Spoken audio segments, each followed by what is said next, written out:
Hello बच्चों, नमस्कार। क्या हाल चाल, कैसे हैं आप सभी लोग? Good evening all of you. Good evening everyone. क्या चल रहा है बेटा जीवन में? Good evening everyone. Audio video clear है क्या? अगर बेटा ऑडियो वीडियो क्लियर हो तो कमेंट सेक्शन में 1 लिख दीजिए फटाफट, फिर अपन स्टार्ट करते हैं। लेक्चर नंबर 8 आधारित है स्थिर विद्युत के ऊपर। तो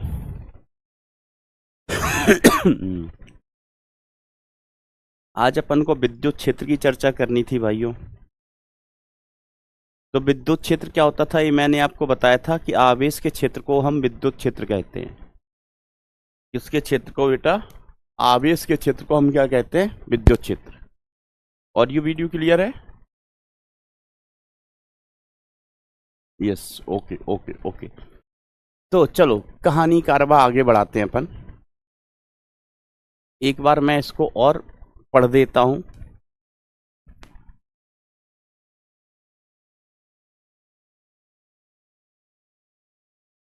किसी आवेश वितरण के चारों ओर वह भाग जिसमें अन्य आवेश विद्युत बल का अनुभव करे उसे अपन क्या कहते हैं बेटा? विद्युत क्षेत्र कहते हैं ना। वह आवेश वितरण के चारों ओर, तो आवेश का क्षेत्र हुआ। ठीक है, फिर विद्युत क्षेत्र की तीव्रता या विद्युत फ्लक्स घनत्व, एक ही राशियां हैं बेटा, ये एक ही राशियां हैं दोनों। ये बताता है कि विद्युत क्षेत्र कितना स्ट्रांग है ना, परिमाण बताता है विद्युत क्षेत्र का। ठीक है, तो E को अपन ऐसे लिख लेते हैं, E is equal to F upon Q. ठीक है, E is equal to F upon Q होता है। फिर हमने कहा था कि यदि Q इज इक्वल टू कितना है? +1 कूलाम। U कितना है? +1 कूलाम। तो E बराबर किसके हो जाएगा बेटा? F के। E बराबर F के हो जाएगा भैया। और यहां पर Q क्या होता था? परीक्षण आवेश, टेस्ट चार्ज। टेस्ट चार्ज हमेशा कैसे लेते हैं? पॉजिटिव। ये हमने लास्ट टर्न पर डिस्कस कर दिया था, ये हमेशा पॉजिटिव होता है भाई। ठीक है, अब विद्युत क्षेत्र की दिशा। तो बेटा विद्युत क्षेत्र की दिशा कहाँ होती है? कि परीक्षण आवेश द्वारा अनुभव विद्युत बल की दिशा विद्युत क्षेत्र की दिशा को दर्शाती है। परीक्षण आवेश पर जिस दिशा में बल लगेगा वही विद्युत क्षेत्र की दिशा है। कोई अपने पास परीक्षण आवेश है, टेस्ट चार्ज है, उस पर जिस दिशा में बल लगेगा वही विद्युत क्षेत्र की दिशा होती है। ठीक है, स्रोत पॉजिटिव हो तो, स्रोत मतलब आवेश पॉजिटिव हो तो, स्रोत आवेश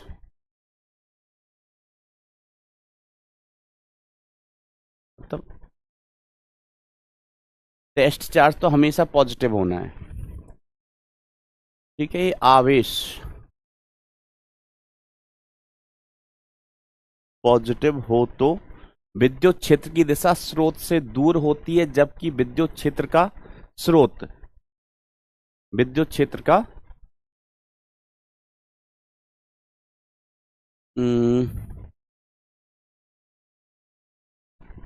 विद्युत क्षेत्र का स्रोत आवेश, स्रोत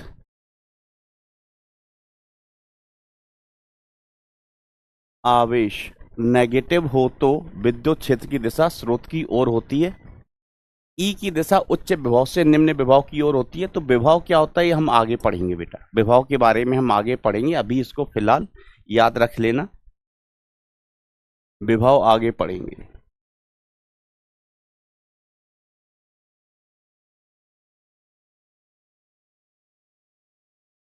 पढ़ेंगे, अभी आपको क्या करना, अभी इसको आप सिर्फ याद रख लेना, अभी इसको याद रख लेना।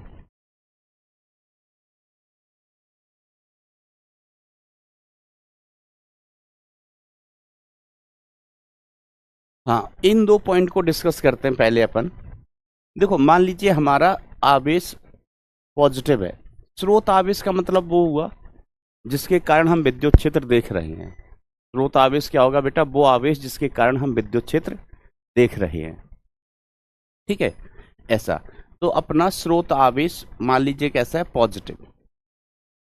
ठीक है, ये सोर्स चार्ज है या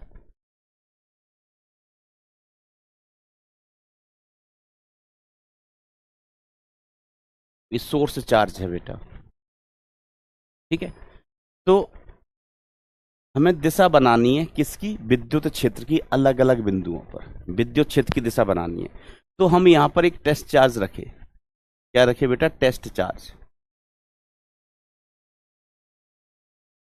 टेस्ट चार्ज हमेशा पॉजिटिव होगा, पॉजिटिव, कब, ऑलवेज। टेस्ट चार्ज को हम हमेशा पॉजिटिव लेके चलते हैं। ठीक है, तो इन दोनों में क्या होगा भैया, प्रतिकर्षण होगा। प्रतिकर्षण होगा तो इस पर बल कहाँ लगेगा, इस दिशा में, बल इस दिशा में लगेगा। तो जो दिशा बल की होती है वही दिशा विद्युत क्षेत्र की होगी। वही दिशा किसकी होगी बेटा, विद्युत क्षेत्र की। हम टेस्ट चार्ज को यहां पर रखें तो इनमें भी प्रतिकर्षण होगा, तो बल कहाँ लगेगा, इधर, तो ई की दिशा इधर होगी।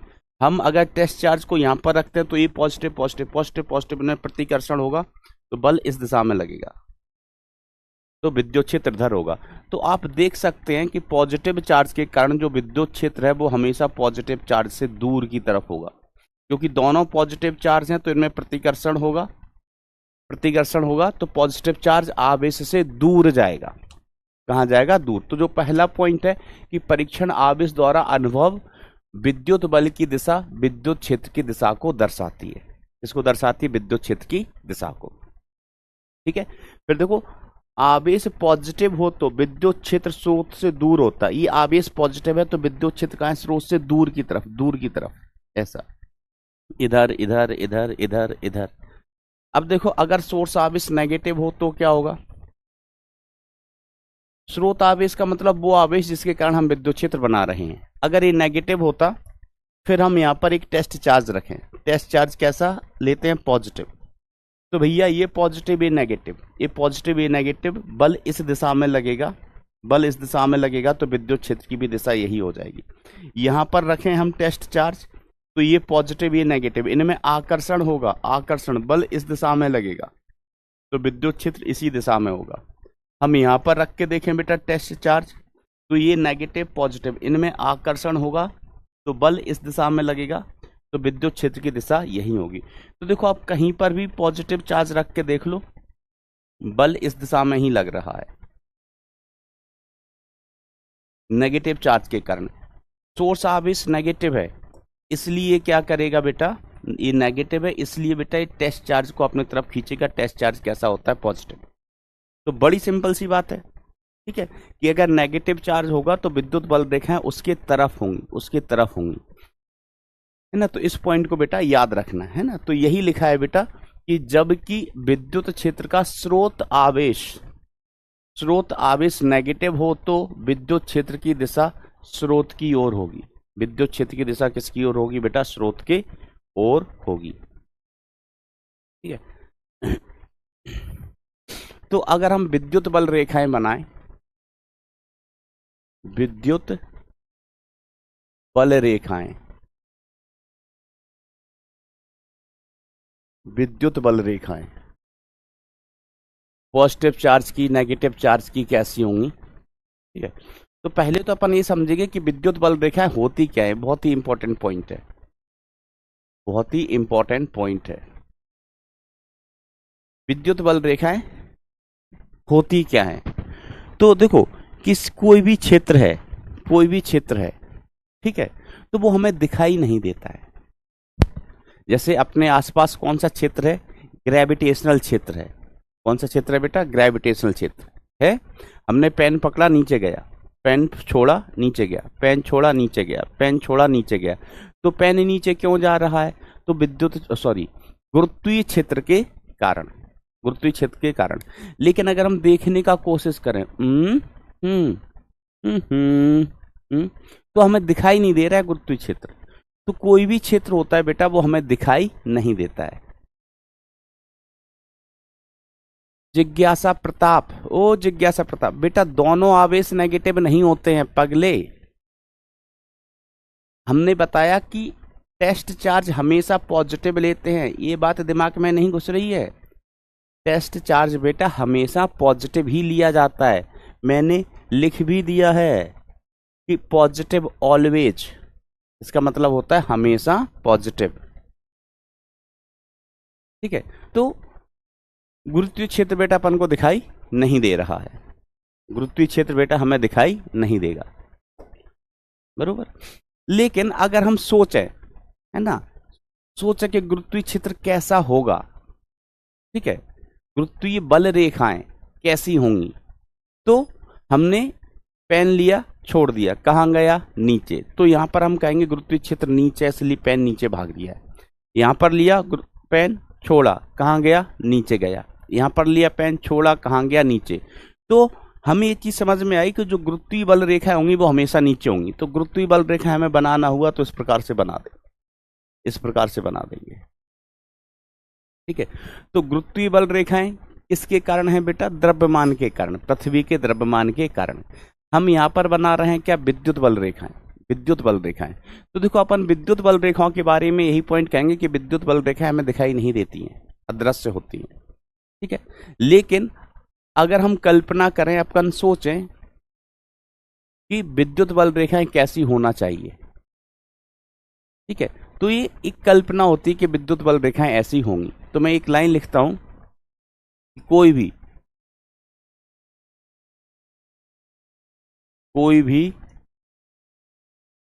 क्षेत्र अदृश्य होता है, अदृश्य होता है,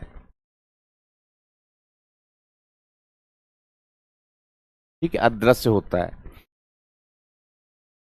ठीक है। कोई भी क्षेत्र कैसा होता है, अदृश्य। तो ये हम कहें कि बल रेखाएं, किसी क्षेत्र की बल रेखाएं, किसी क्षेत्र की बल रेखाएं, रेखाएं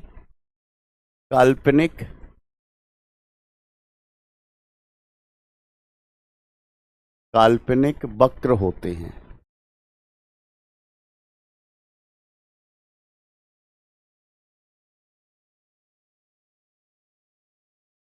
क्या होते हैं बेटा, काल्पनिक वक्र होते हैं, जो उस क्षेत्र के बारे में बताते हैं।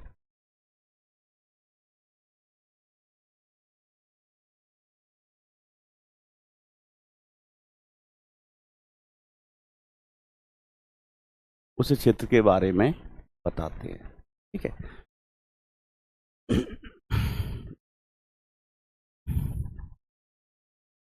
अब देखो, विद्युत बल रेखाएं पता करने के लिए अपन ने क्या किया था, जैसे हमने कहा ये सोर्स चार्ज है पॉजिटिव, पॉजिटिव, ठीक है।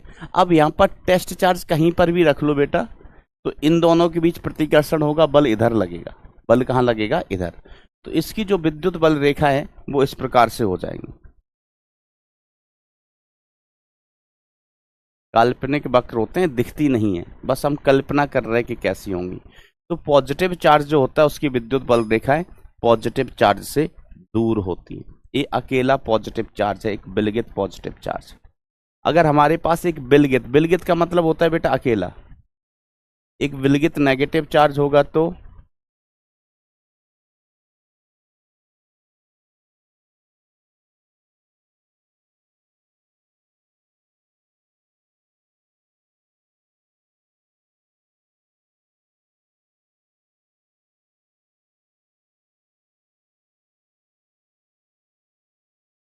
ऐसे। तो विलगित नेगेटिव चार्ज के कारण विद्युत बल रेखाएं बेटा आवेश की ओर होती हैं। किसकी ओर होती हैं बेटा, आवेश की ओर।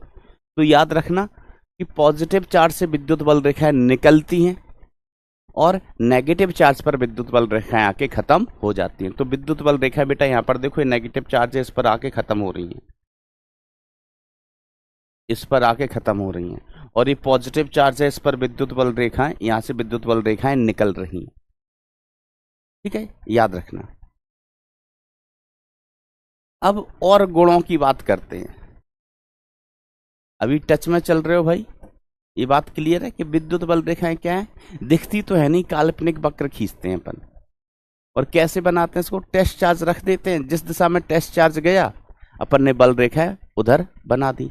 जैसे गुरुत्वीय क्षेत्र में हमने पेन छोड़ा, नीचे गया, पेन छोड़ा, नीचे गया, तो हम कहेंगे गुरुत्वीय क्षेत्र नीचे है, गुरुत्वीय बल रेखाएं नीचे है। ऐसे ही आवेश के लिए हम एक टेस्ट चार्ज लेते हैं जो हमेशा पॉजिटिव होता है, टेस्ट चार्ज को छोड़ देते हैं, टेस्ट चार्ज जहां भागेगा हम कहेंगे वही विद्युत बल रेखा है। टेस्ट चार्ज जिस रेखा पर टेस्ट चार्ज चलेगा वही विद्युत बल रेखा है। पॉजिटिव चार्ज के लिए बेटा टेस्ट चार्ज दूर भाग रहा था। दूर क्यों? क्योंकि पॉजिटिव पॉजिटिव प्रतिकर्षण इधर भागेगा, पॉजिटिव पॉजिटिव प्रतिकर्षण यहां भागेगा, पॉजिटिव पॉजिटिव प्रतिकर्षण यहां भागेगा। नेगेटिव चार्ज के लिए क्या सीन होगा दोस्तों? नेगेटिव चार्ज के लिए हम यहां पर नेगेटिव चार्ज रख दें कदाचित, तो पॉजिटिव नेगेटिव चार्ज नहीं, नेगेटिव चार्ज तो ये है, टेस्ट चार्ज हमेशा पॉजिटिव लेते हैं, तो ये पॉजिटिव टेस्ट चार्ज है, ये नेगेटिव चार्ज है, तो ये टेस्ट चार्ज हमेशा इस नेगेटिव आवेश के तरफ भागेगा,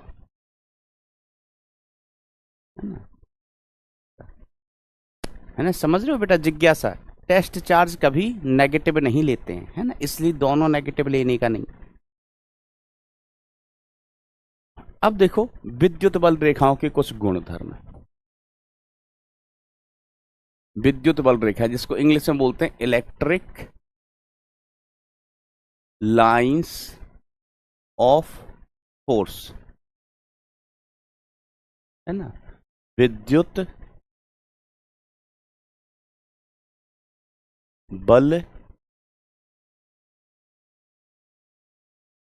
रेखाओं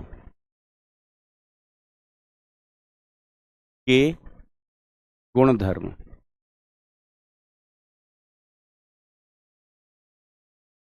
हम विद्युत बल रेखाओं की विशेषताओं के बारे में बात कर रहे हैं, विद्युत बल रेखाओं के गुणधर्म के बारे में बात कर रहे हैं।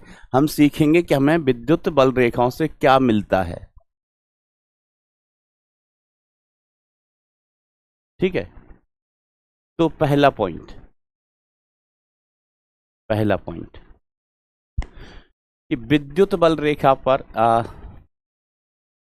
विद्युत बल रेखाओं में ऐसे लिख दूं बेटा शॉर्ट में, electric line of force, electric lines of force के किसी बिंदु पर खींची गई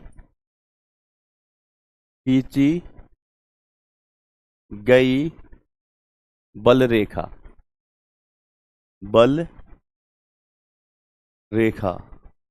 उस बिंदु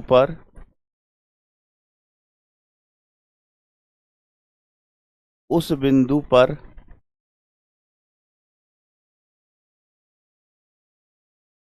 विद्युत इलेक्ट्रिक लाइंस ऑफ फोर्स के किसी बिंदु पर खींची गई स्पर्श रेखा उस बिंदु पर विद्युत क्षेत्र की दिशा बताती है, विद्युत क्षेत्र की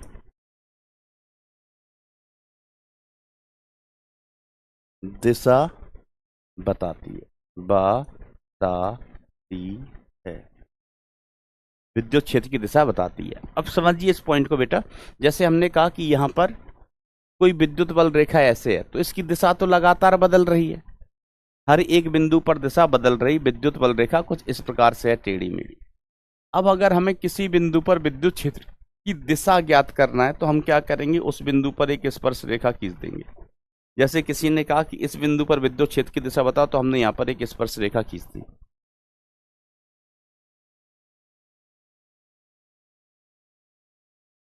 यहां पर क्या खींच दी बेटा? एक स्पर्श रेखा, ठीक है। हमसे किसी ने कहा कि इस बिंदु पर विद्युत क्षेत्र की दिशा बताओ, किस पर? इस बिंदु पर। तो हमने क्या किया, यहां पर एक स्पर्श रेखा खींच दी। हमने क्या किया, हमने कहा किसी इस बिंदु पर विद्युत क्षेत्र की दिशा बताओ, तो यहां पर हमने क्या खींच दी? स्पर्श रेखा। ये स्पर्श रेखा है,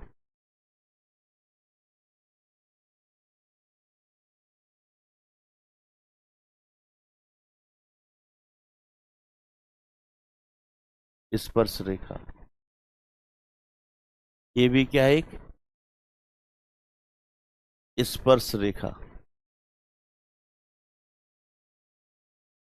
ठीक है, तो स्पर्श रेखा ही हमें किसकी दिशा बताती है बेटा, विद्युत क्षेत्र की। स्पर्श रेखा हमें हमेशा विद्युत क्षेत्र की दिशा बताएगी।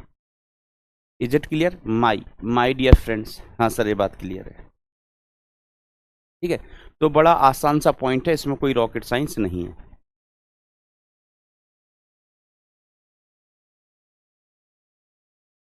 अगली प्रॉपर्टी देखो, दूसरी प्रॉपर्टी कि विद्युत बल रेखाएं कभी इलेक्ट्रिक लाइंस ऑफ फोर्स कभी भी एक दूसरे को काटती नहीं है। एक दूसरे को न तो काटती हैं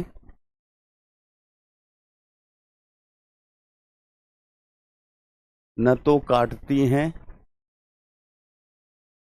और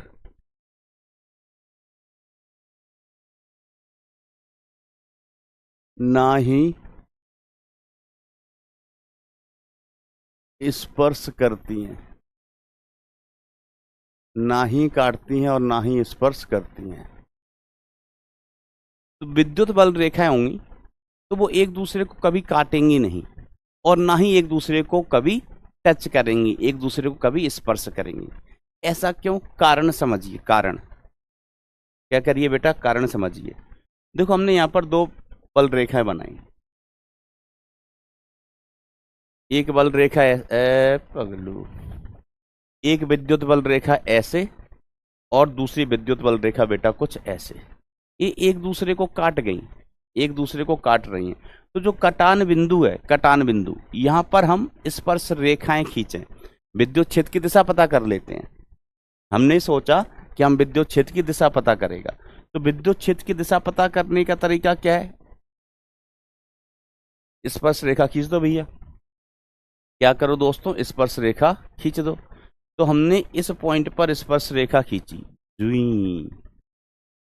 ठीक है, और इस पॉइंट पर भी हमने स्पर्श रेखा खींची। तो इसका मतलब ये हुआ कि इस एक पॉइंट पर प्रतिच्छेद बिंदु है ना, जो पॉइंट ऑफ इंटरसेक्शन है, जहां पर विद्युत बल रेखाएं एक दूसरे को काट रही हैं, जहां पर विद्युत बल रेखाएं एक दूसरे को काट रही हैं, यहां पर हम दो स्पर्श रेखाएं खींच सकते हैं। कितनी स्पर्श रेखाएं खींच सकते हैं बेटा? दो। तो इसका मतलब ये हुआ, इस एक बिंदु पर, एक बिंदु पर हमने दो स्पर्श रेखाएं खींच ली भैया, तो इसका मतलब हुआ कि इस एक बिंदु पर विद्युत क्षेत्र की दो दिशाएं हो गई भाई। ये पॉइंट पी, कोई कहेगा ई इस दिशा में, कोई कहेगा ई इस दिशा में।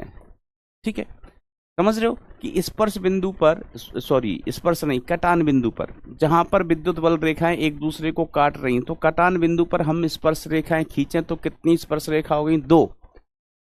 तो इसका मतलब हुआ कि इस एक बिंदु पर विद्युत क्षेत्र की दो दिशाएं संभव हैं, जो कि है ही संभव नहीं हो सकता। इस एक बिंदु पर विद्युत क्षेत्र की दो दिशाएं हो गई, जो कि संभव नहीं हो सकता है। ठीक है, तो गड़बड़ क्या है? गड़बड़ क्या है कि यदि यदि रेखाएं काटेंगी तो प्रतिच्छेद,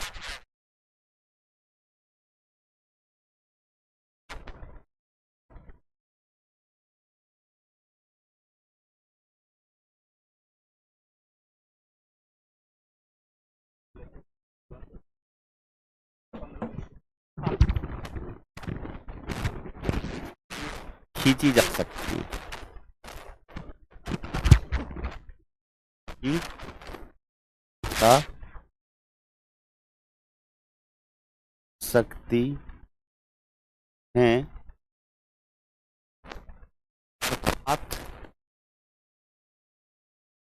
इस पॉइंट पर, अर्थात प्रतिच्छेद बिंदु पर, प्रतिच्छेद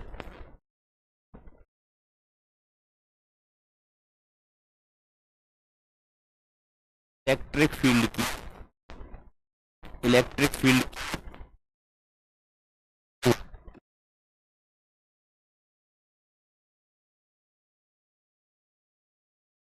जाएंगी, दो दिशाएं हो जाएंगी, जो कि संभव नहीं है।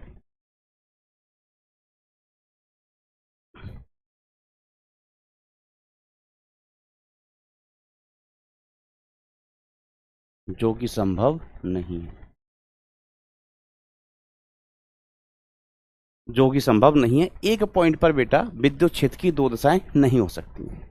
किसी एक बिंदु पर विद्युत क्षेत्र की बेटा दो दिशाएं नहीं हो सकती हैं। Is it clear my dear friends? ना आसान सी बात है भैया।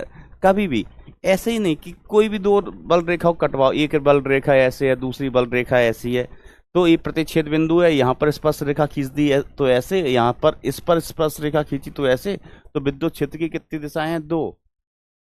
तो एक बिंदु पर विद्युत क्षेत्र की दो दिशाएं संभव नहीं हो सकती हैं। Is it clear?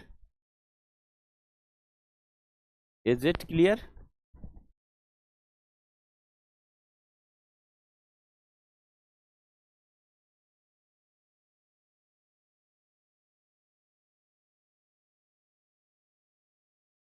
Okay okay, आवाज में क्या इशू है भैया?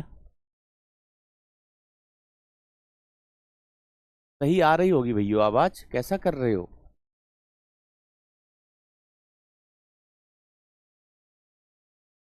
तो देखो मैं एक बार रिपीट कर देता हूं।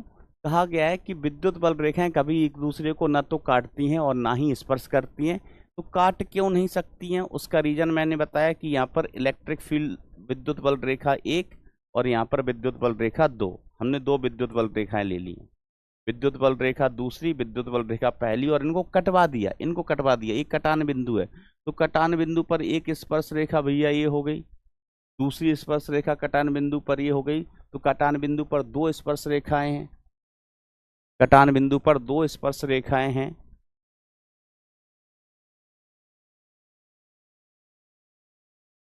ठीक है, अतः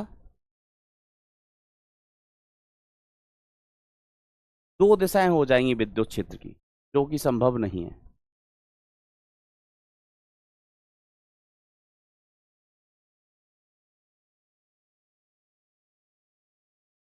चलो अभी क्लियर, मैंने रिपीट कर दिया। चलिए दोस्तों, अब देखो हमने कहा कि विद्युत बल रेखाएं एक दूसरे को टच भी नहीं करेंगी। सर टच क्यों नहीं कर सकती? टच करने से क्या गौरवर, क्या गौरवर? हमने कहा देखो क्या गौरवर।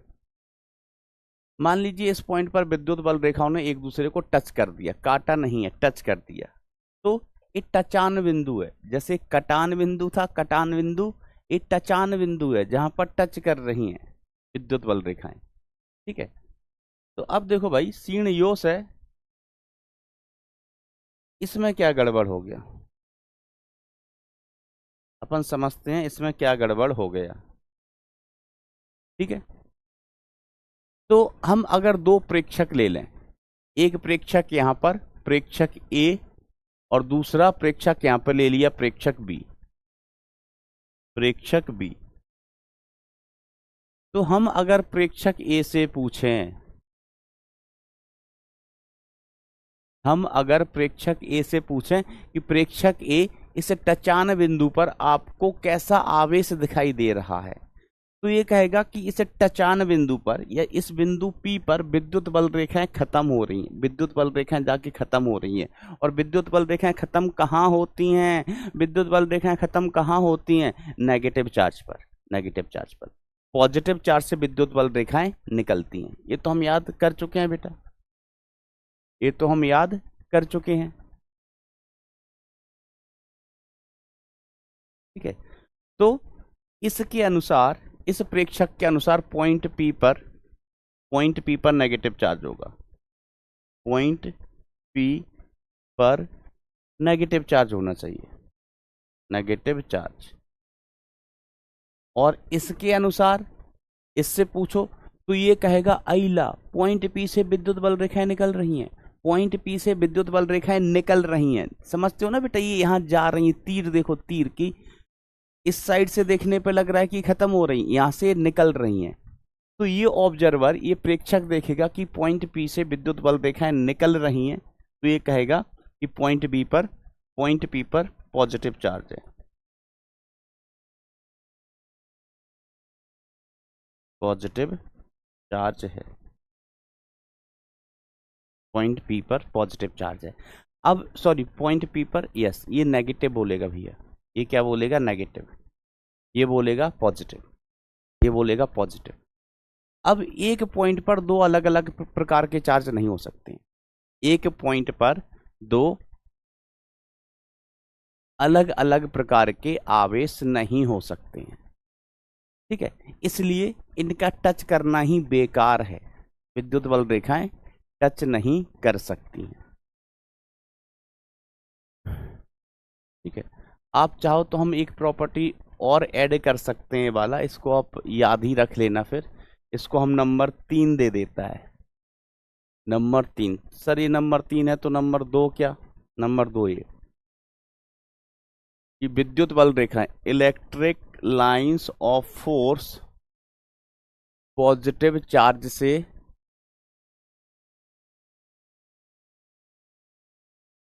निकलती हैं,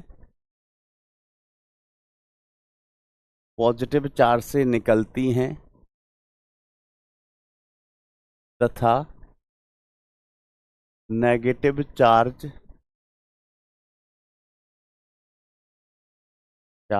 पर समाप्त हो जाती हैं, समाप्त हो जाती हैं,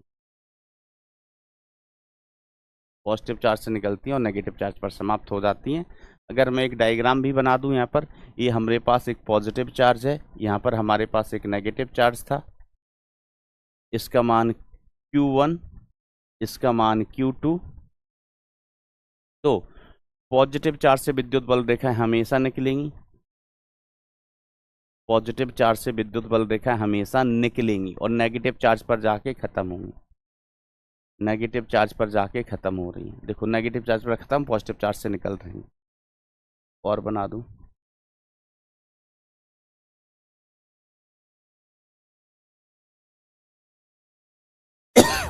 नेगेटिव चार्ज पर बेटा आके खत्म होंगी, हमेशा पॉजिटिव चार्ज पर निकलेंगी, पॉजिटिव चार्ज से निकल रही होंगी।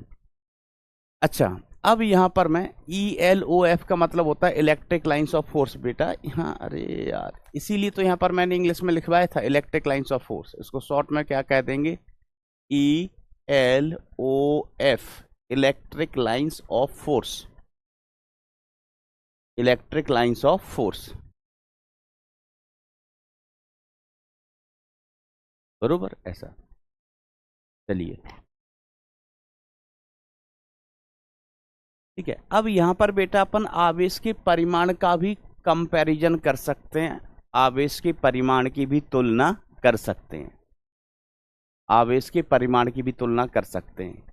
आप बताओ कि कौन सा वाला आवेश आपको बड़ा लग रहा है, कौन सा छोटा, परिमाण की बात कर रहे हैं।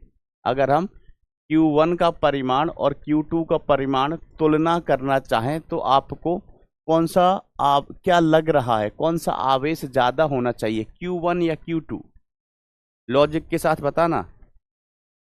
और बेटा ये पॉइंट्स लिखने भी है, ये बोर्ड के लिए भी इंपॉर्टेंट है और जेई के लिए भी, दोनों एग्जाम्स के लिए बेटा ये पॉइंट इंपॉर्टेंट हैं।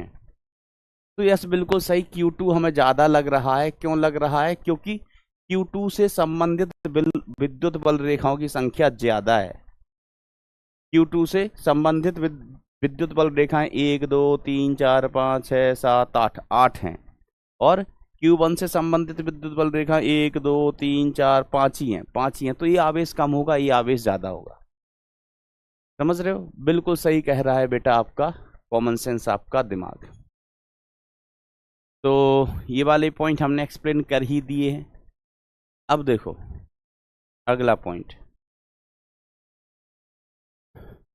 विद्युत बल रेखाओं का घनत्व देखकर, है ना, इलेक्ट्रिक लाइंस ऑफ फोर्स का घनत्व देखकर, घनत्व देखकर, विद्युत बल रेखाओं का घनत्व देखकर हम विद्युत क्षेत्र की हम ई विद्युत क्षेत्र की, ई समझ गया, विद्युत क्षेत्र, ई से प्रदर्शित करते हैं इसको, विद्युत क्षेत्र की तीव्र, विद्युत क्षेत्र की तीव्रता, तीव्रता पगलू, तीव्रता का अनुमान लगा सकते हैं, अनुमान लगा सकते हैं, अनुमान लगा सकते हैं। कैसे लगाओगे अनुपात, आओ मैं आपको समझाएगा, मैं आपको समझाने की कोशिश करेगा, कोशिश, और कोशिश करने वालों की हार नहीं होती, ऐसा मैंने सुना है।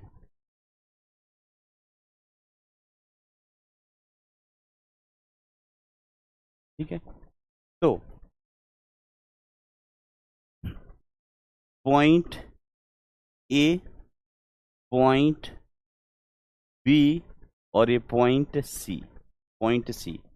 तो देखो सिंपल सा फंडा है कि जहां पर विद्युत बल रेखाएं ज्यादा पास पास होंगी वहां पर विद्युत क्षेत्र की तीव्रता ज्यादा होगी, और जहां पर विद्युत बल रेखाएं दूर दूर होंगी वहां पर विद्युत क्षेत्र की तीव्रता कम होगी।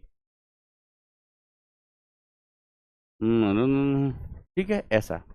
तो अब आप जरा बताओ कि किस पॉइंट पर विद्युत क्षेत्र की तीव्रता सबसे ज्यादा होगी। तो आप कहेंगे मास्टर मास्टर पॉइंट सी पर विद्युत बल रेखाएं सब अंत पास पास हैं, सब अंत पास पास हैं, तो यहाँ पर विद्युत क्षेत्र की तीव्रता सबसे ज्यादा होगी। फिर विद्युत क्षेत्र की तीव्रता किस पे होगी, ए पर, और फिर विद्युत क्षेत्र की तीव्रता किस पर होगी, बी पर।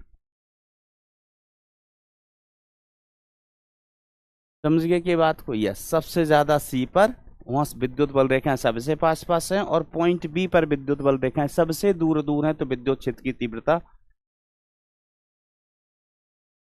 सबसे कम होगी पॉइंट बी पर।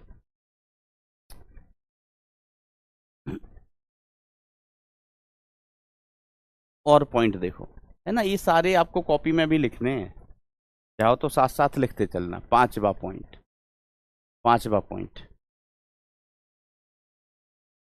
विद्युत बल रेखाएं कभी बंद वक्र नहीं बनाती हैं, है ना, इलेक्ट्रिक लाइंस ऑफ फोर्स,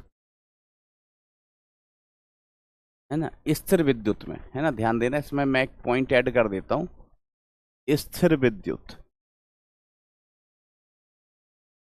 स्थिर विद्युत का मतलब जब आवेश रुका हुआ, रुका हुआ हो, स्थिर विद्युत में ELOF, electric lines of force, कभी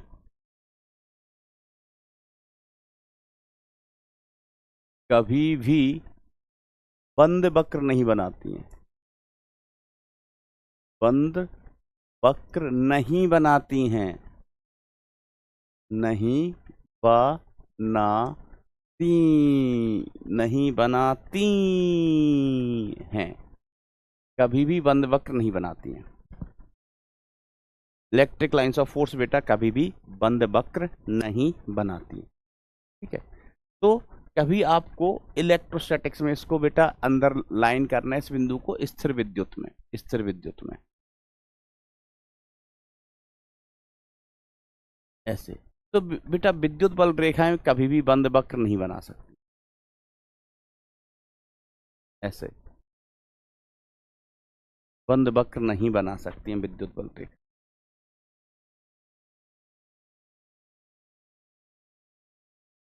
ठीक है, विद्युत बल रेखाएं बेटा कभी भी बंद वक्र नहीं बनाती हैं।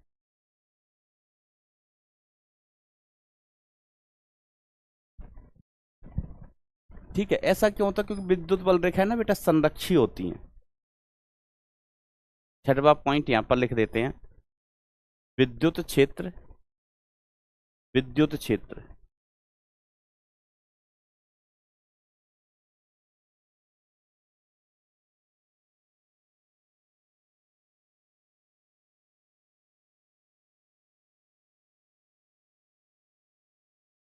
संरक्षी क्षेत्र होता है।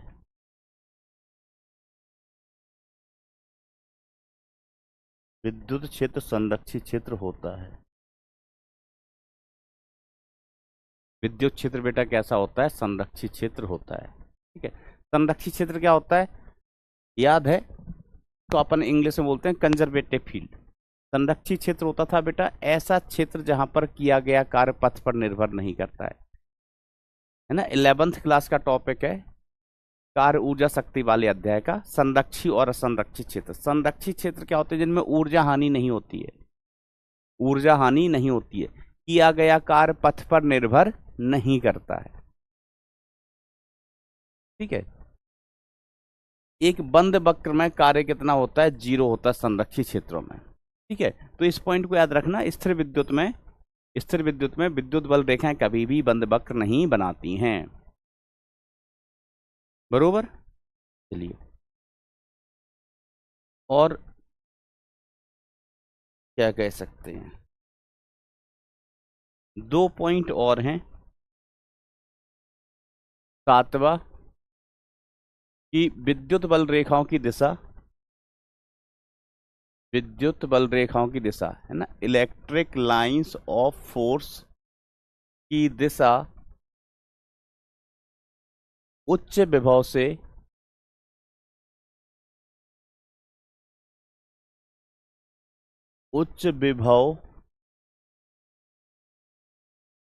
से निम्न विभव की ओर होती है। निम्न विभव की ओर होती है।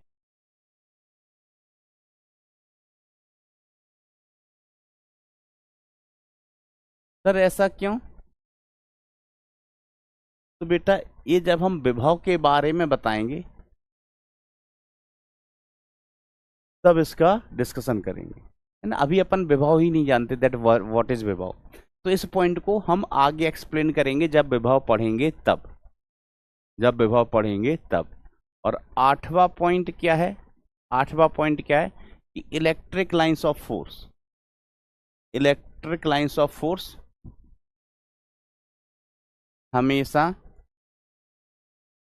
हमेशा समविभव पृष्ठ, समविभव पृष्ठ के लंबवत होती हैं, लंबवत होती हैं। हमेशा समविभव पृष्ठ के लंबवत होती हैं, always perpendicular to equipotential surface. ठीक है, तो समविभव पृष्ठ क्या होता है? तो ये भी अभी अपन को नहीं पता है, अपन विभव पढ़ेंगे तब देखेंगे। तो इन पॉइंट्स को मैं तब एक्सप्लेन करूंगा जब अपन विभव पढ़ेंगे तब। ठीक है, तो जब विभव पढ़ेंगे तब इन पॉइंट्स को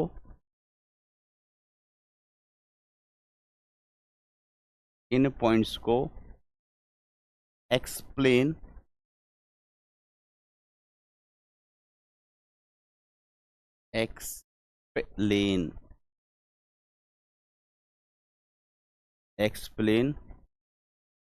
करूंगा,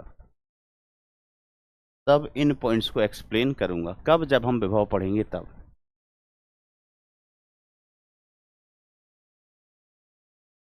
ठीक है, ऐसा समझना बात को। तो अभी परेशान मत होना, अभी के लिए मान लो, मतलब मान भी नहीं लो, अभी के लिए बस लिख लो और भूल जाना, लिख लो और भूल जाना, लिख लो और भूल जाना। एक आध पॉइंट और ऐसा लिख सकता हूं मैं कि जो धन आवेश है वो विद्युत क्षेत्र की दिशा में चलता है। ऑब्वियसली बेटा विद्युत क्षेत्र की दिशा कहाँ होती थी? जिस दिशा में टेस्ट चार्ज चले। टेस्ट चार्ज कैसा होता था? धन आवेश। तो धन आवेश विद्युत क्षेत्र की दिशा में जाता है, तो ऋण आवेश कहाँ जाएगा? ऋण आवेश कहाँ जाएगा? विद्युत क्षेत्र के विपरीत, है ना। तो यहाँ पर नोट डाल के एक पॉइंट लिख सकते हैं आप, नोट डाल के, नोट पॉजिटिव चार्ज विद्युत क्षेत्र से कहते हैं electric field, electric FIELD field के डायरेक्शन, डायरेक्शन बोले तो दिशा।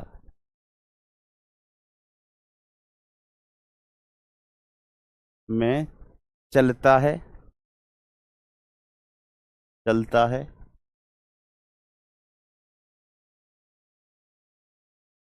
तथा नेगेटिव चार्ज इलेक्ट्रिक फील्ड के विपरीत चलता है। इलेक्ट्रिक फील्ड के विपरीत चलता है। इलेक्ट्रिक फील्ड के विपरीत चलता है। ठीक है बेटा, है ना। तो इस पॉइंट को भी बेटा याद रख सकते हैं आप, या याद रखना।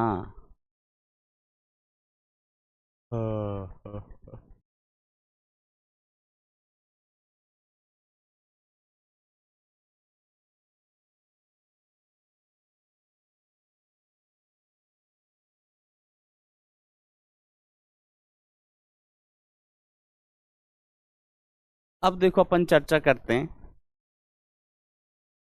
विद्युत क्षेत्र में इलेक्ट्रिक फील्ड में आवेशित कण की गति। आवेशित कण की गति। आवेशित कण की गति।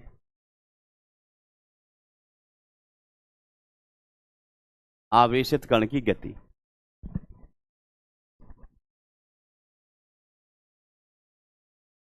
बेटा 3 रुपए का नोट है, 3 रुपए का। तो देखो बेटा, कोई भी कण है वो गति क्यों करेगा, कब करेगा? तो देखो न्यूटन का पहला नियम, कोई कण विराम में है तो विराम में ही रहेगा।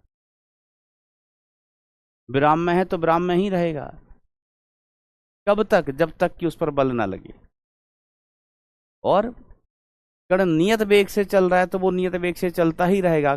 कब तक? जब तक कि उस पर बल ना लगे। तो अगर कण पर बल लग रहा है तो उसकी गति की अवस्था में परिवर्तन होगा।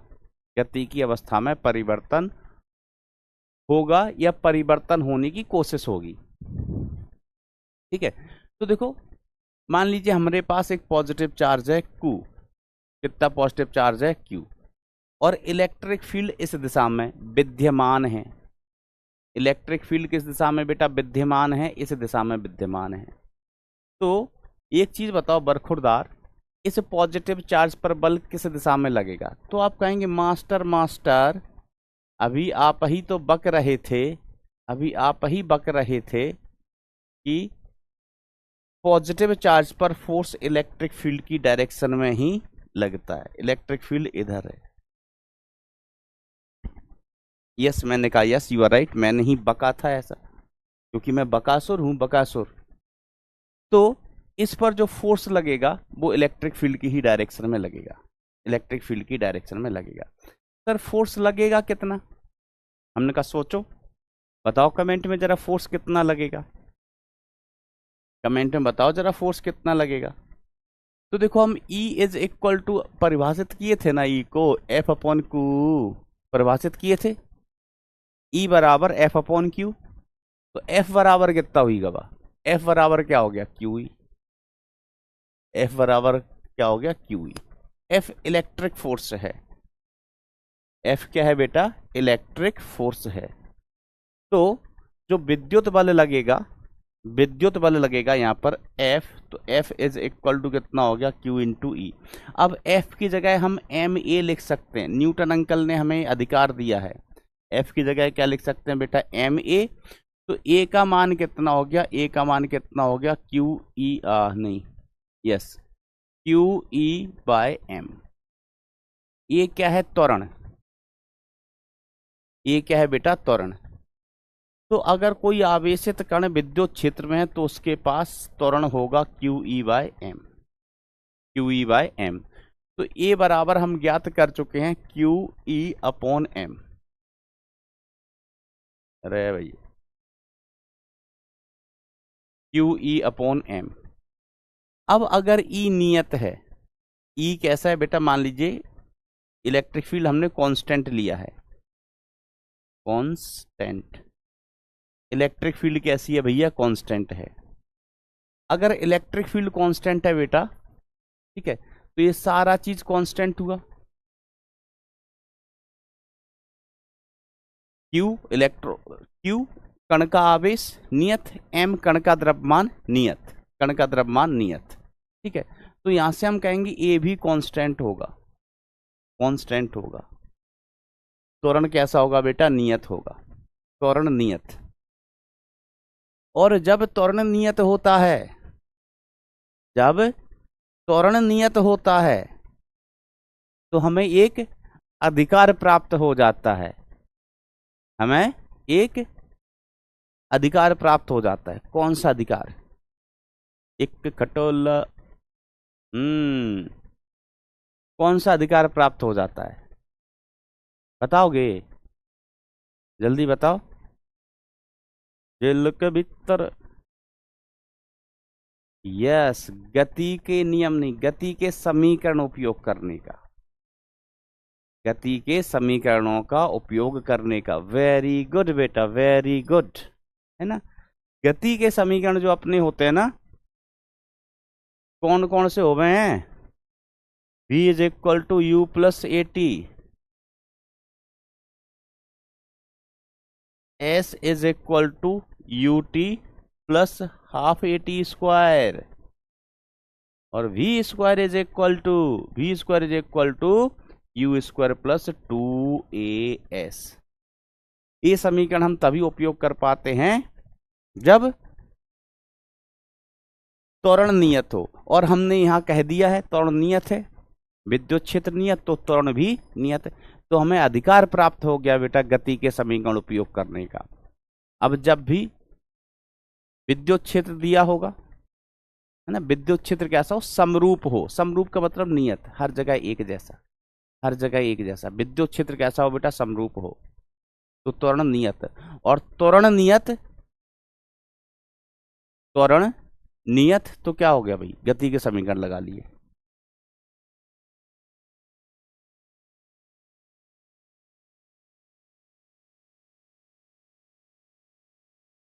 है ना, बी केयरफुल, त्वरण का मान हमारे पास है ही।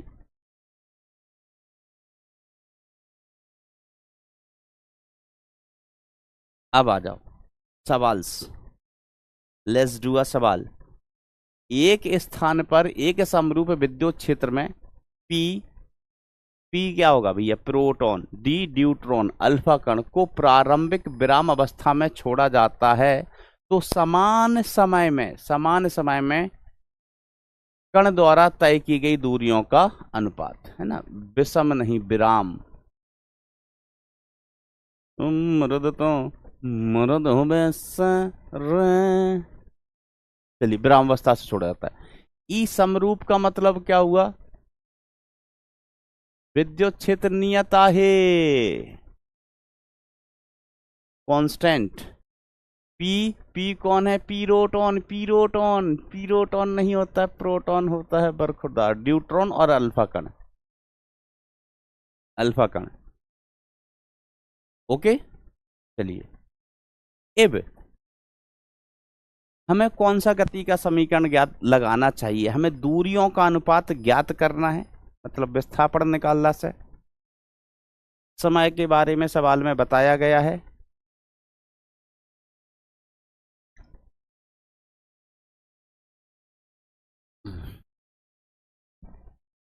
धन्यवाद।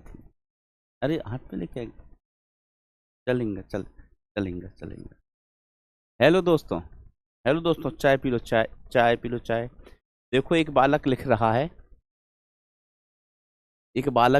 है, हमने आज ही ज्वाइन किया है।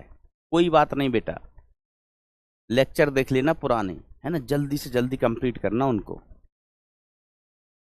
जल्दी कंप्लीट करना। तो कौन सा समीकरण चिपका दें सर, तीसरा वाला चिपकाओ, तीसरा वाला। तो तीसरा नहीं, समय की बात की गई है। समय दूरी किस में आता है, दूसरे में। S is equal to U T plus half A T square. देखो कैसे सोचते हैं कौन सा समीकरण लगाएं। तो पहला समीकरण नहीं लगाया तो हम कहा v equal to you plus A T. पहले समीकरण में बेटा दूरी की बात ही नहीं है, विस्थापन की बात ही नहीं है, जबकि सवाल में विस्थापन पूछा गया है तो हम तुमको नहीं लगाएंगे।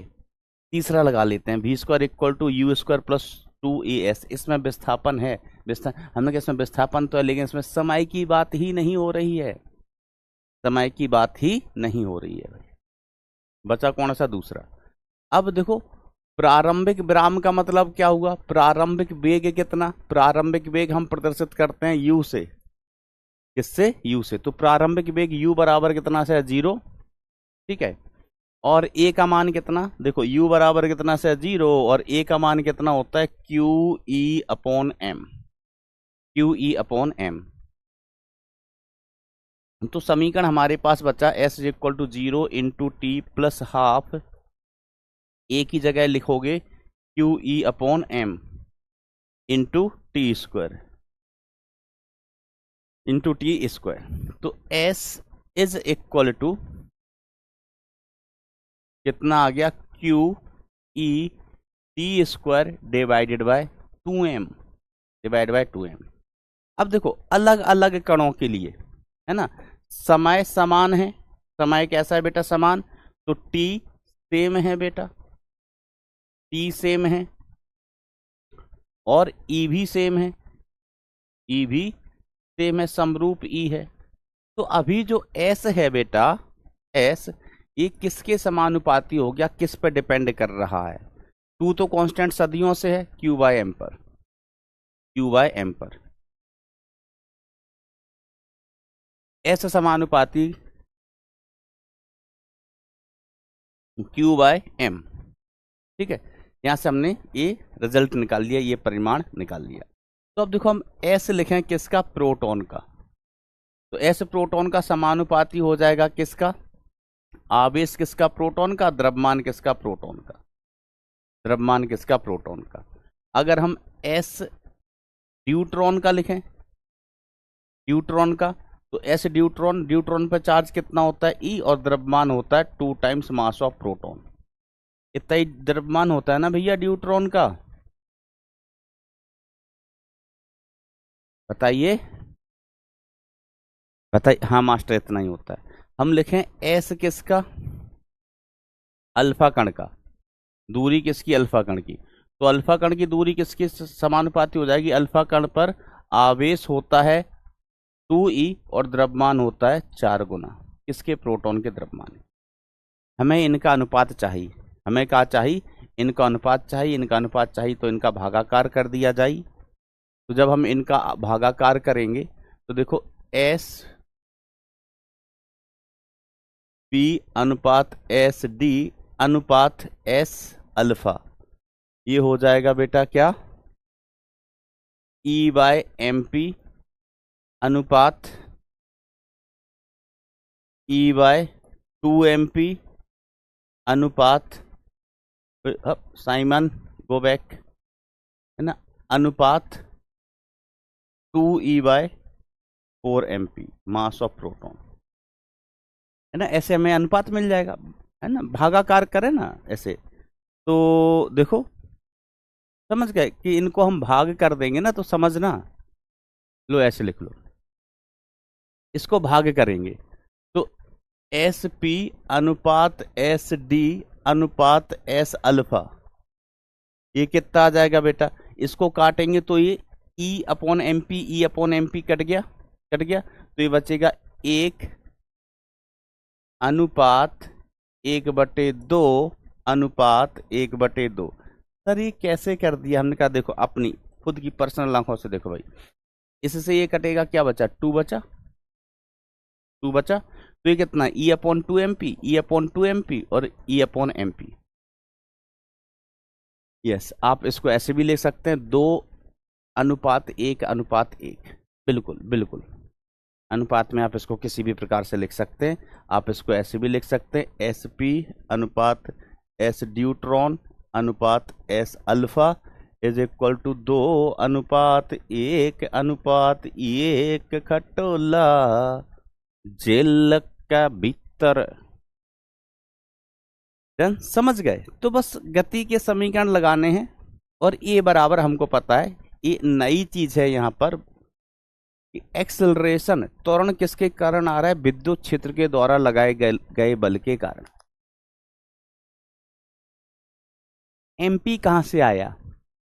एमपी बेटा मध्य प्रदेश से आए हो, मध्य प्रदेश से। ठीक है, देखो प्रोटॉन की अगर हम चर्चा करें तो प्रोटॉन का द्रव्यमान एमपी है, प्रोटॉन का चार्ज ई होता है। ठीक है, ड्यूट्रॉन की चर्चा करें, ड्यूट्रॉन, तो ड्यूट्रॉन का जो चार्ज होता है, चार्ज किसका? ड्यूट्रॉन का ये होता है ई, प्रोटॉन के चार्ज के बराबर। मास किसका ड्यूट्रॉन का होता है? प्रोटॉन के मास का 2 गुना। अल्फा कण की बात करें, अल्फा कण, तो अल्फा कण का जो आवेश होता है वो +2e होता है, और मास ऑफ अल्फा कण कितना होता है बरखुरदार? 4 times mass of proton.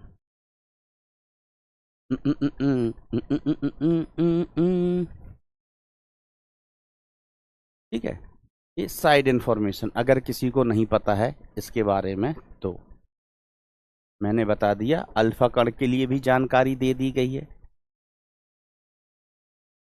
This जानकारी इज अबाउट द अल्फा कण, दिस जानकारी इज अबाउट द ड्यूट्रॉन, और प्रोटॉन के लिए इतना। डन, ओके, वेरी गुड बेटा, वेरी गुड। अगला सवाल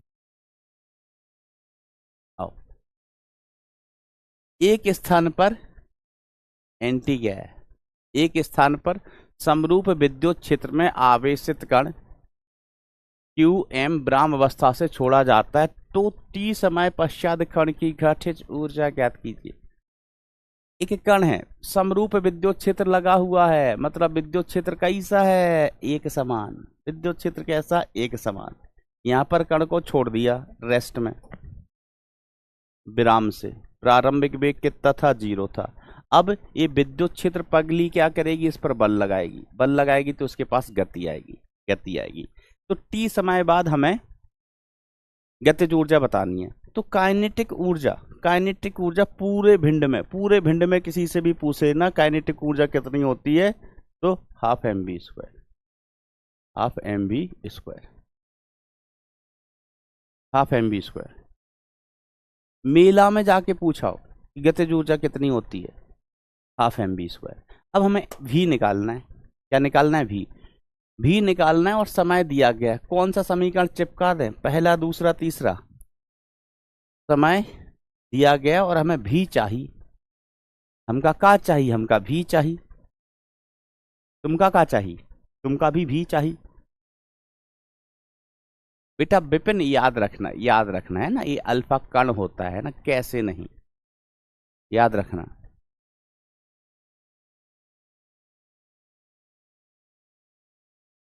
कौन सा समीकरण? सेकंड लिख रहा है एक पगला, एक थर्ड लिख रहा है महापगला। यस, पहला। कौन सा समीकरण चिपकाएंगे? पहला, कि v = u + at। हमें v चाहिए, हमका का चाहिए? अंतिम वेग चाहिए। हमको समय दिएला है, प्रारंभिक वेग u बराबर कितना? 0 आहे। a बराबर कितना? QE/m, QE/m। समझ गए मैम? ओके, तो v = 0 + QE/m into t। v मिल गया, भी मिल गया भैया, बधाई हो, बधाई हो। भी मिल गया है, भी मिल गया है, बधाई हो। भी मिल गया तो गतिज ऊर्जा भी मिल गई, गतिज ऊर्जा कटे जाएगी। गतिज ऊर्जा कहाँ जाएगी भजके? गतिज ऊर्जा हमन से तेज भजलेगी के?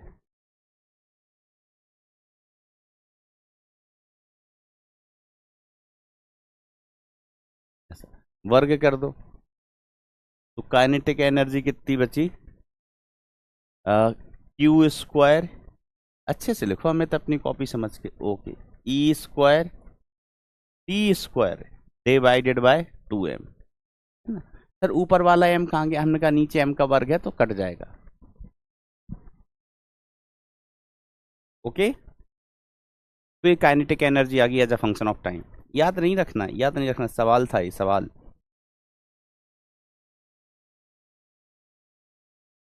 क्या था ये? सवाल था।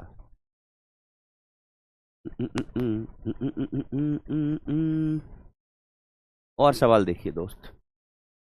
Do we have time? Yes we have sufficient time. आओ,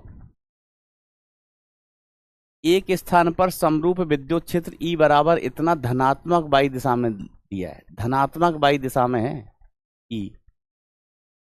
ठीक है, 2 माइक्रो कूलम आवेश तथा 1 ग्राम द्रव्यमान के कण को इस विद्युत क्षेत्र में धनात्मक x दिशा में प्रारंभिक वेग 6 मीटर पर सेकंड से 6 मीटर पर सेकंड से प्रेक्षित किया जाता है, तो 4 सेकंड पश्चात आवेशित कण का परिणामी वेग ज्ञात करें। गुरुत्व के प्रभाव को नगण्य माने, मतलब हमें ग्रेविटी लेके नहीं चलनी है, ग्रेविटी को गोली मारो। तो भैया समझना, दो दिशाएं हो गई अब, है ना। तो देखो याद करो, प्रक्षेप गति में क्या होता था? हम कण को फेंकते थे, फिर एक्स दिशा के लिए अलग खेल जाते थे, वाई दिशा के लिए अलग खेल जाते थे। एक्स के लिए अलग खेल लेते थे, वाई के लिए अलग खेल लेते थे। तो यहां पर भी दो दिशाओं में गतियां हो रही हैं। कण को फेंका है एक्स में, विद्युत क्षेत्र लगा दिया वाई में, विद्युत क्षेत्र कहाँ लगा दिया? वाई में।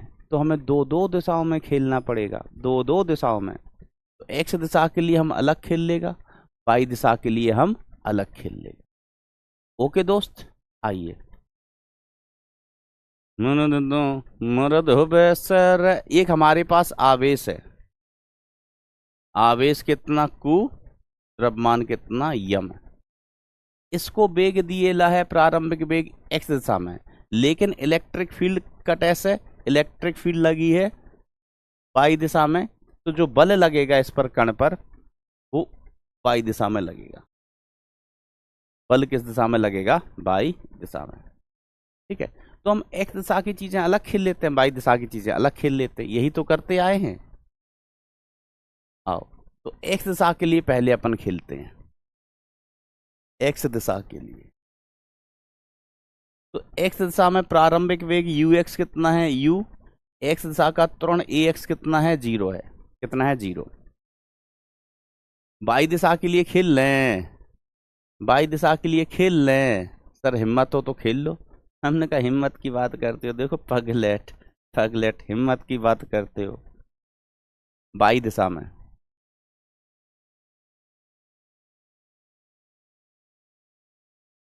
तो y दिशा में प्रारंभिक वेग u बराबर कितना? 0। वेग किस में दिया है? x में। अब वेग x में दिया है तो y में कितना है? 0। वेग अगर x में दिया है तो y में कितना? 0। और त्वरण y दिशा में कितना? QE/m। बल किस में लग रही है? y में लग रही है। बल कितना होगा? QE। इलेक्ट्रिक फील्ड का फोर्स Q है y दिशा में, तो बल y दिशा में, त्वरण y दिशा में, त्वरण कितना होगा? QE/m। QE/m।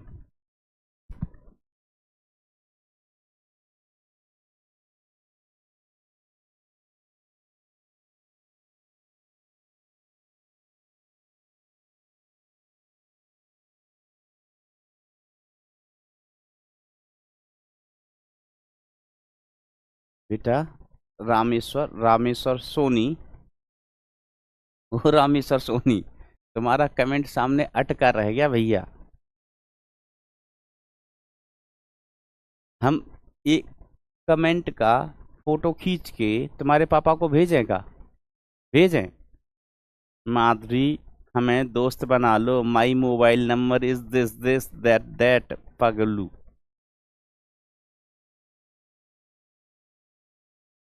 चलो आओ, हमसे कह देते कि सर आप हमें अपना दोस्त बना लो, हम में क्या कमी है? नहाता नहीं हूं इसलिए दोस्त नहीं बना रहे हो मुझे? पगलेट, मैं दोस्त बनाने आए हो? भविष्य बना लो बेटा, पहले भविष्य।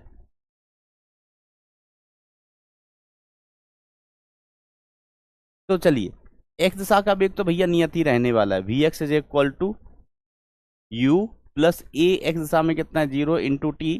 तो एक्स दिशा का वेग भैया नियत रहने वाला है यू, इसका मान दिया गया है, हम उठवा लेंगे। कितना दिया गया है?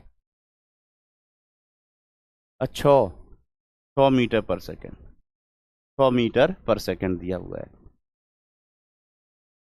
आओ वाई दिशा की चर्चा करें, तो वी वाई दिशा के लिए is equal to U by plus A by into T. ठीक है मास्टर, ठीक है। तो V by is equal to U by कितना है 0, ए बाई कितना है Q E by M into T, into T. T का मान कितना रखना है भैया 4, मान रख के वैल्यू बता दोगे वी बाई कितनी आ रही है, दोस्त नहीं हो। क्यू का मान कितना है 2 माइक्रोकूलम, 2 × 10⁻⁶। ई का मान है 10⁻3, समय कितना है 4, द्रव्यमान कितना है 1 ग्राम। 1 ग्राम का मतलब हो गया 1 × 10⁻³ किलोग्राम। कोई हमें भी का मान बता दे, भी वाई का मान, अगर हिम्मत है तो। नहीं है हिम्मत? नहीं है, हमें ही बताना पड़ेगा। 8 आ गया,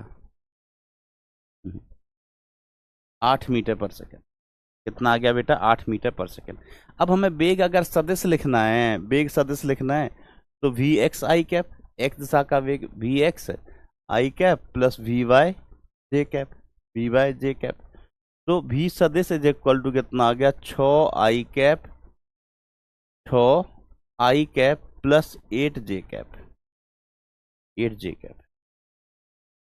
अगर यहाँ पर ही हम आपसे विस्थापन पूछते, क्या पूछते? विस्थापन सदिश, अंततः, अंततः विस्थापन सदिश पूछते, तो क्या मुझे विस्थापन निकाल के बता पाओगे? विस्थापन सदिश क्या होगा 4 सेकंड के बाद? है हिम्मत? है हिम्मत?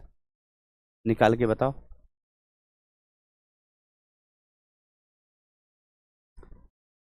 जल्दी, मर्द तो मर्द हो वैसे, जल्दी कोशिश करो।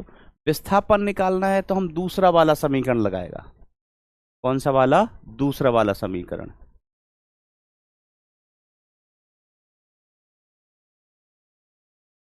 यार मैं गाना नहीं सुन रहा, यहाँ बगल में ना, बगल में जिम है, जिम स्टूडियो के बगल में, उसमें दिन भर यही गाना बजते रहता है। सुबह आऊं तो भी,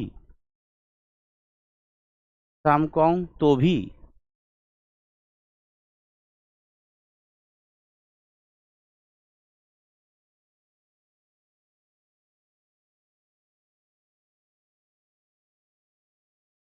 हम्म।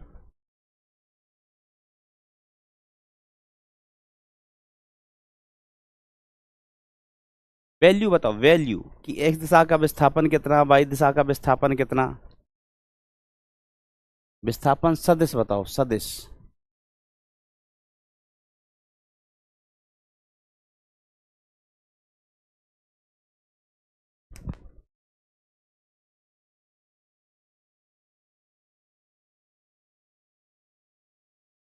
हम्म, 16 और 6, 16 और 6 ऐसा। 16 और 64। चलो देखो, अगर विस्थापन सदिश बोला जाता तो हम खेल लेते, हम डरते नहीं है, डरते नहीं है। एक्स दिशा के लिए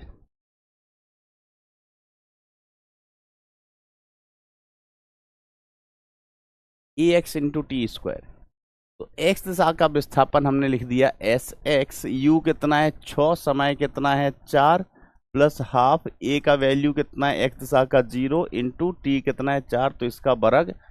तो एस एक्स कितना आ गया बेटा?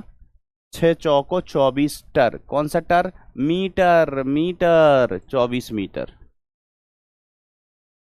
24 मीटर। ठीक है। अब बाई दिशा के लिए बात कर लेते, तो S by is equal to U by into T plus half A by into T square. तो एस बाई तोहरा मान कितना है, वो एस बाई, एस बाई बोलेगी हमारा ही मान तो निकालना है, हमारा ही मान तो निकालना है। पगलेट मास्टर, तुझे कुछ नहीं पता, तुझे किसने बना दिया मास्टर, किसने बना दिया मास्टर, तुझे कुछ नहीं आता जाता है, तू है पगला मास्टर। हमने कहा oh my God, I am पगला, पगला। S Y says no, you are not only पगला, यू आर पगला स्क्वायर, यू आर पगला स्क्वायर। वैल्यू पुट करो, वैल्यू पुट करो बेटा जल्दी से। पगला स्क्वायर बताऊं मैं, अभी बताऊं, ऐसे बोलते हैं मास्टर को, बताऊं? डू यू वांट मार, डू यू वांट मार? यो गया। तो देखो ये 10 घात माइनस है, इधर 10 घात माइनस 3 है, ऊपर जाके भाई ये सब सलट गया, ये सब सलट गया, सलट गया भैया, सलट गया, सलट गया भैया, सलट गया। तो एस बाई है, इसका मान आ जाएगा 16। बहुत सही बता रहे थे बेटा, बहुत सही, बहुत सही, बहुत सही। तो जो विस्थापन सदिश है, तो एक्स दिशा का कितना है 24, तो 24 आई कैप, वाई दिशा का है 16, तो 16 जे कैप, 16। हाँ, एक्स में 24, वाई में 16। बोलो मारे खटोल्ला, समझे कि नहीं समझे? ओके, है ना? तो बस इस तरीके की ही चीजें होती हैं। बहुत आसान आसान, बहुत आसान आसान हो गए। अब देखो कुछ छोटे छोटे से पॉइंट है।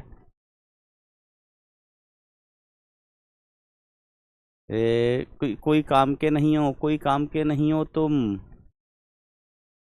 हमें पता नहीं है क्या तुम कोई काम के नहीं हो?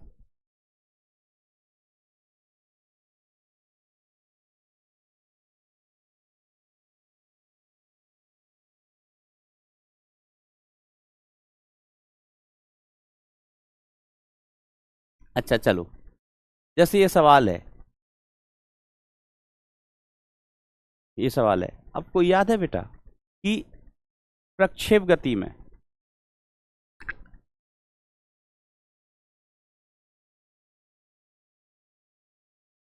कण का पथ क्या होता था? परवलय, परवलय। तो यहां पर भी कण का पथ परवलय ही होगा बरखुरदार। कैसे आओ मैं सिद्ध करके बताता हूं, सिद्ध करके बताता हूं। तो विद्युत क्षेत्र कटे लगा रखा से बाई दिशा में, बाई दिशा में विद्युत क्षेत्र लगाया हुआ है, मर्द तो बाई दिशा में विद्युत क्षेत्र लगाया है, और इस पगले कण को फेंक दिया उठा के, किसमें? एक्स दिशा में, एक्स दिशा में फेंक दिया इसको, प्रारंभिक चाल यू से एक्स में फेंक दिया। अब इसका पथ देखना कैसा होगा, इसका पथ ऐसा होगा, वैसे मैं बताऊं ना, इसका पथ ऐसा हो, इस तरीके से परवलयाकार, ऐसा पथ होगा भैया, परवलयाकार। सर ये परवलय कैसे है, परवलय कैसे है? सिद्ध करिए, सिद्ध करके बताओ, अगर हिम्मत है तो, हिम्मत है तो सिद्ध करके बताओ। हमने कहा आओ इधर आओ, इधर आओ, इधर आओ।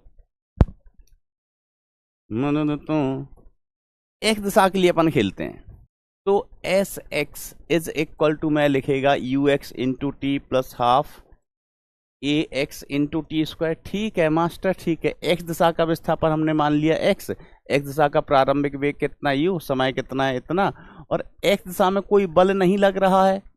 अरे भैया बल कौन लगाएगा? बल लगाएगा विद्युत क्षेत्र, और विद्युत क्षेत्र किस दिशा में? वाई दिशा में। तो बल किस दिशा में लगेगा भैया? वाई दिशा में लगेगा। ठीक है, तो त्वरण भी वाई दिशा में होगा, एक्स दिशा में कोई त्वरण नहीं है। एक्स का वैल्यू कितनी आ गई? U T, you into T, ये एक्स की वैल्यू हो गई।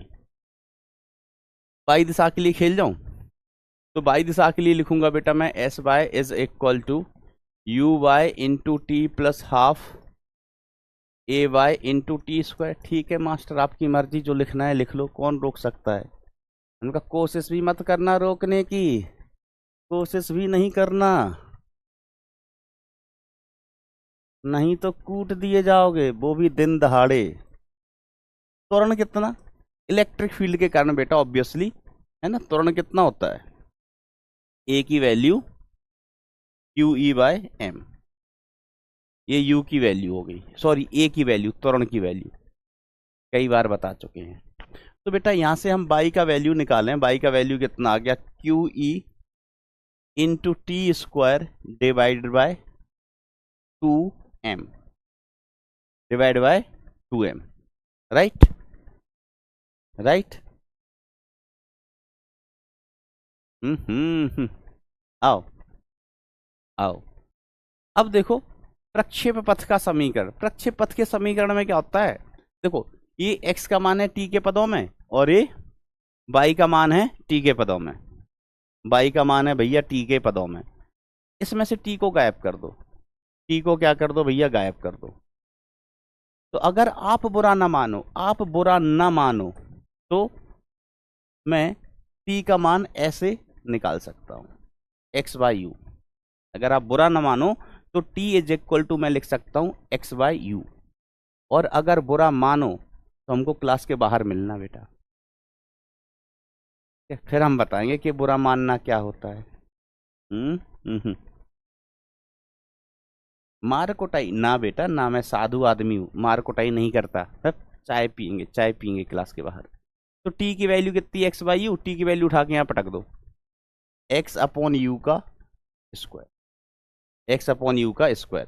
तो y इज इक्वल टू हमको क्या मिला, Q E upon 2m you square, 2m you square into x square, into x square. ठीक है, तो भाई मैंने यहाँ कुछ ना किया, ये t का मान ना इस समीकरण में उठा के पटक दिया, t का मान इस समीकरण में उठा के पटक दिया है। तो अब आप देखो हमें x और y में रिलेशन मिल गया, we have a relation between x and y। Now observe the equation and write in the comment section what kind of curve is it। कौन सा कर्व है भैया, हम ग्राफ बताए थे, सिखाए थे पहचानना कि ऐसा ऐसा हो तो सरल रेखा, वैसा वैसा हो तो वृत्त, ऐसा ऐसा हो तो दीर्घ वृत्त, बताए थे। किसका समीकरण दिख रहा है, किसका समीकरण दिख रहा है बरखुरदार,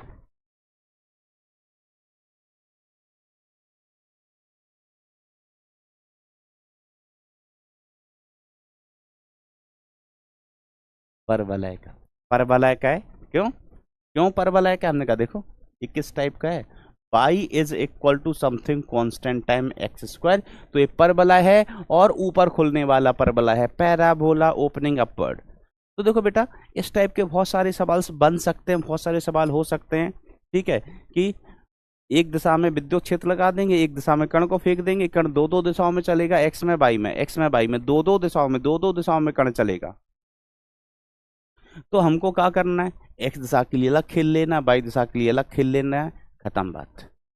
खेलना आता है, खेलना आता है, एक्स के लिए अलग और वाई के लिए अलग।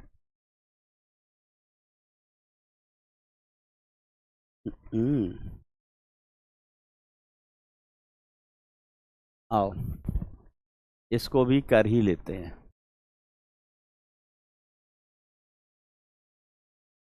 एक सरल लोलक के गोलक का द्रव्यमान, ओहो ओहो क्या राइमिंग बिठाई है। एक सरल लोलक के गोलक का द्रव्यमान m है तथा आवेश q है। सरल लोलक ऊर्ध्व तल में निलंबित है। ठीक है, क्षैतिज समरूप विद्युत क्षेत्र E आरोपित करने पर सरल लोलक की साम्यावस्था ज्ञात करें। सरल लोलक की साम्यावस्था पर ज्ञात करें। ठीक, क्या क्या ज्ञात करना है, सरल लोलक की रस्सी का ऊर्ध्वाधर से कण नहीं कोण, लोलक की रस्सी में तनाव, लोलक की रस्सी में तनाव। तो बेटा लोलक कुछ नहीं होता है, जैसा उसका नाम है वैसा ही होता है, लोलक से आसान कोई चीज ही नहीं है ना। मैं आपको बताया, जैसे एक रस्सी लिया, द्रव्यमान लटका दो, जैसे ये रस्सी है, ला यो कैसे है बेटा, यो कैसे है, रस्सी है, रस्सी रस्सी, इससे हमने द्रव्यमान लटका दिया, द्रव्यमान लटका दिया, क्या लटका दिया, द्रव्यमान। तो ये क्या हो गया बेटा, सरल लोलक, सरल लोलक हो गया ये। रस्सी लिया, द्रव्यमान लटका दिया, सरल लोलक। ठीक है, तो भाई कुछ नहीं, रस्सी ली और द्रव्यमान लटका दिया। दिस इज सरल लोलक, दिस इज सरल लोलक। ठीक है, अब ये नीचे रहता है। नीचे ही क्यों रहता है भैया? नीचे भार लगता है ना mg, नीचे भार लगता है mg, इसलिए नीचे रहता है। अब देखो, अगर हम यहाँ विद्युत क्षेत्र भी लगा दें, इसके पास द्रव्यमान भी है और विद्युत क्षेत्र भी लगा दिया, इसके पास द्रव्यमान भी है और हमने कहा लगा दिया ऊपर से विद्युत क्षेत्र लगा, सॉरी द्रव्यमान तो है ही, आवेश भी और विद्युत क्षेत्र भी लगा दिया। ठीक है, और विद्युत क्षेत्र किस दिशा में लगाया है? तो इधर लगाया है।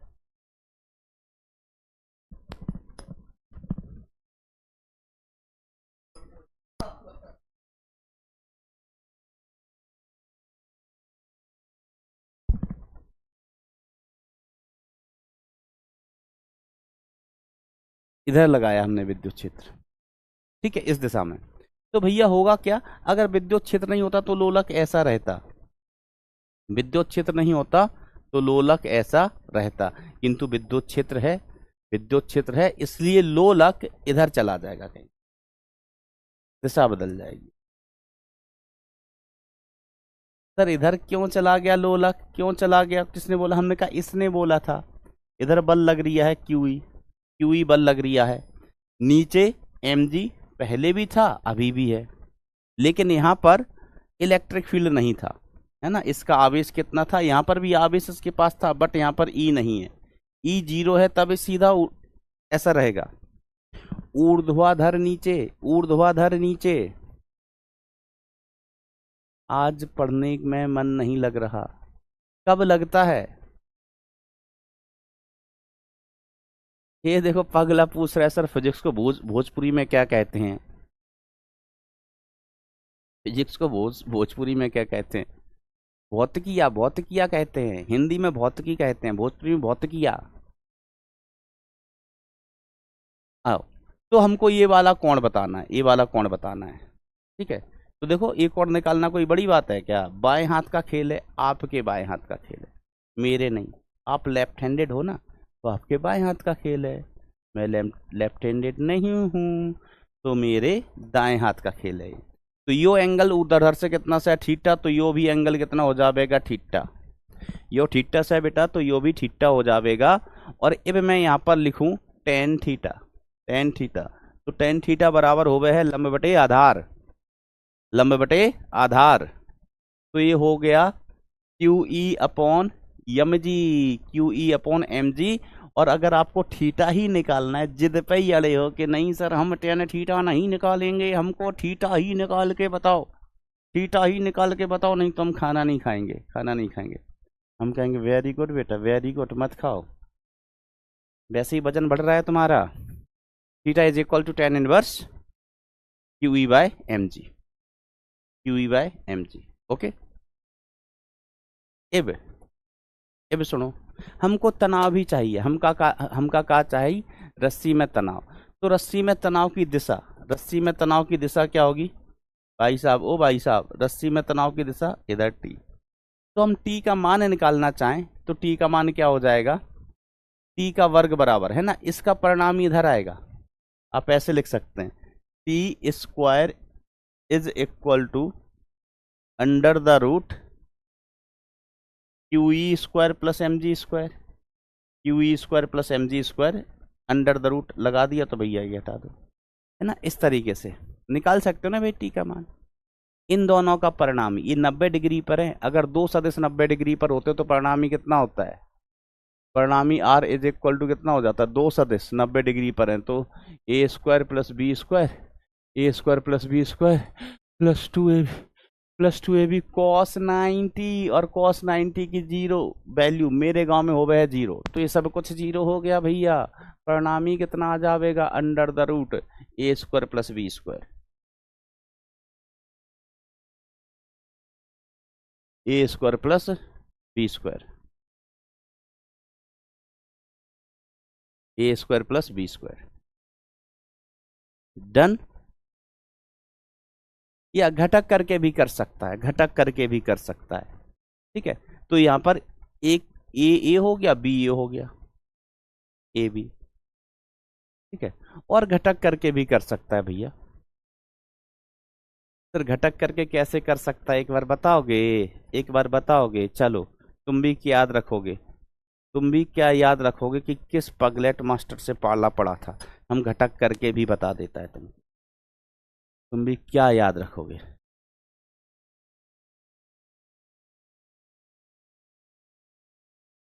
क्या याद रखोगे बेटा तुम भी?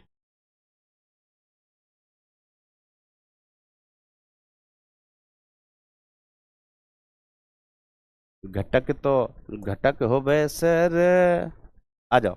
तो टी के घटक कर लो भैया। तो टी का एक घटक इधर आवेगा, एक घटक इधर आवेगा, ऊपर यो एंगल थीटा से है तो यो भी कितना हो जाएगा? थीटा।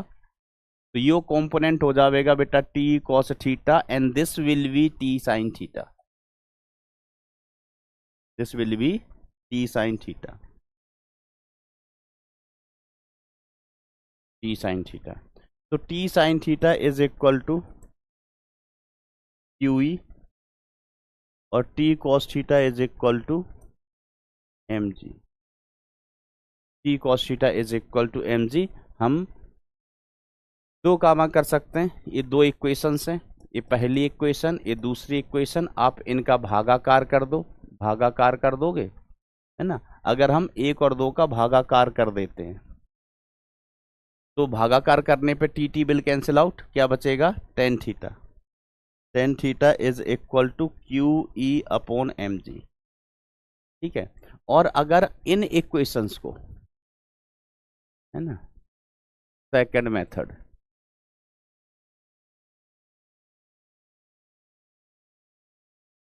है ना, ऐसा अपन ने किया है सर। कब किया था, कब किया था? झूठे, चल झूठे। उनका किया था बेटा, याद करो। जब दो वस्तुओं को हमने लटकाया था, दो वस्तुओं को लटकाया था तब, है ना, याद है कि स्क्वायर करके जोड़ दो। ठीक है। फिर अपन क्या करेंगे? वन का स्क्वायर करो प्लस टू का स्क्वायर करो और इनको स्क्वायर करके ऐड कर दो। स्क्वायर करके बेटा इनको जोड़ दो। ठीक है। तो जब आप स्क्वायर करके इनको जोड़ोगे तो टी इज इक्वल टू कितना आ जाएगा? Under the root Q E square plus M G square. Q E square plus M G square. ठीक है। अपन कई बार कर चुके हैं ये काम। यस बेटा, डीपीपी 1 मिलेगी आपको। डीपीपी 1 वो आपको करना है कूलाम के नियम पर आधारित, है ना। जो पुरानी डीपीपी है ना, 3 4 5 आपको मिल चुकी हैं, वो नहीं करनी है। एक भी डीपीपी 1 करके आपको एक डीपीपी मिलेगा, वो करना है। क्लियर है बात? मुझे उम्मीद है ये चीज़ें आपको क्लियर होंगी। एक बार थम्स अप थम्स डाउन हो जाए। कितने लोग टच में चल रहे हैं, कितने लोग सीख रहे हैं, कितने लोग पढ़ाई का मजा ले रहा है? थम्स अप थम्स डाउन, खेल जाओ, खेल जाओ।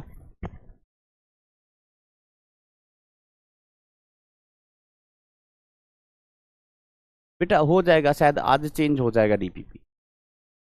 नया डीपीपी आ गया है।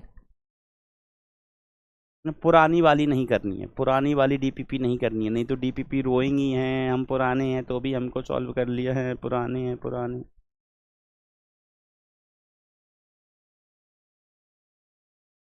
चलिए तो मित्रों, जल्दी से सीखते चलो बेटा। ये छोटी छोटी चीजें हैं ना, छोटी छोटी चीजों से ही बड़ी चीजें बनती हैं।